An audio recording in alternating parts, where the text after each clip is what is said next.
Hop, 7h05. Emmanuel Macron va sortir du silence après des semaines de discrétion. Reclus au fort de Brégançon, il commémore ce soir l'anniversaire de la libération de Bormes-les-Mimosas. Un discours prévu à 19h15, l'occasion pour le chef de l'État de saluer la mémoire des héros du débarquement de Provence, mais aussi de glisser quelques messages politiques, Arthur Delaborde.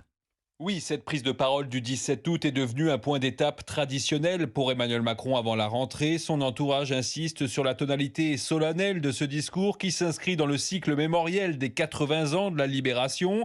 Mais certains de ses fidèles estiment que le président pourrait aussi s'exprimer sur des sujets liés à l'actualité, comme il l'avait fait l'an passé en appelant les Français à accepter de payer le prix de la liberté face aux conséquences économiques de la guerre en Ukraine. Après un été difficile, marqué notamment par le coup d'État au Niger et les émeutes urbaines, un poids lourd du camp présidentiel estime qu'Emmanuel Macron pourrait avoir des mots destinés à rassembler les Français. Rassembler, c'est d'ailleurs l'objectif de l'initiative politique d'ampleur que le chef de l'État a promis de lancer fin août en proposant de recevoir ce qu'il appelle les forces de l'arc républicain pour travailler sur des projets communs.